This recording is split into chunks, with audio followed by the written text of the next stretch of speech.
Creator వీడే. రామ్ నీకు 45 పాయింట్లు వచ్చాయి నీకు. సరే వంశీ గారి ఫేవరెట్ ఎవరు? మొన్న ఓపెనింగ్ చెప్పారు కదా ఇంటర్వ్యూలో. అది నేనే అనుకుంటున్నాను, వంశన్న అడగాలి మరి. వంశీ గారు ఇక్కడ ఉండరు, ఆయన అక్కడెక్కడ ఉంటారు. ఎందుకంటే ఇంటర్వ్యూలో నేనని చెప్పారు కానీ లేదు యాక్చువల్లీ ప్రేమ అనేది ఎక్స్ప్రెస్. వంశీ అని చెప్పండి పేరు, ఎంజాయ్ చేయి మళ్ళీ. ఇప్పుడు అడగడానికి ఆయన లేరు, ఎందుకంటే ఆయన ఆల్మోస్ట్ గోన సంచి నిండా సినిమాలతో బిజీగా ఉన్నారు. అంటే 1 కాదు 2 కాదు ఎన్ని జరుగుతున్నాయో ఏమిటో. నాకు తెలిసి భారతదేశంలోనే అత్యధికంగా ప్రొడక్షన్ చేస్తున్నటువంటి ప్రొడక్షన్ హౌస్ ఏదైనా ఉందంటే అది ఇదేనేమో. ఓకే, మన కళ్యాణ్ శంకర్ గారి ఫేవరెట్ ఎవరు? సంగీత్ కాదు, లడ్డు. సంగీత్. ఓకే, ఇది టఫ్ కాల్ మామ, మీ ఇద్దరులో ఎవరనేది కొంచెం టై అవుతుందండి. ఇదైతే చాలా కష్టం. మన అనుదీప్ గారి ఫేవరెట్ ఎవరు? మీరు చెప్తారా పోనీ? కళ్యాణ్ అన్న. ఇది రైట్ ఆన్సరా? మీ ముగ్గురులో ఆ ముగ్గురులో మీ ఫేవరెట్ ఎవరండి?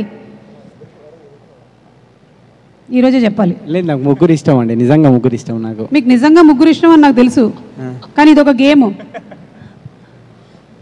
ఫేస్ చూస్తే కానీ చెప్పలేరా? విష్ణు, లడ్డు ఇష్టం నాకు. లడ్డు ఆ ముగ్గురులో లేడు. లడ్డు లేడు.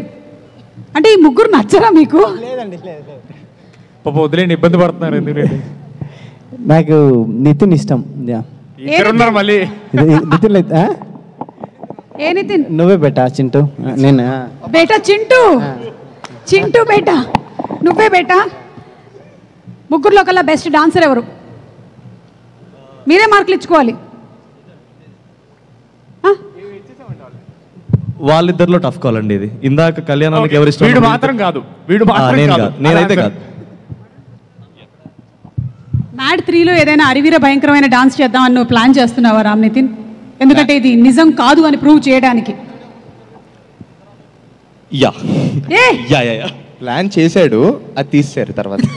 నెక్స్ట్ సోలోగా ఒక బయోపిక్ అనమాట, ఒక బ్యాడ్ డాన్సర్ మీద ఒక biopic. How a bad dancer becomes a terrible dancer. బా సూపర్ అసలు. Okay, last and final question.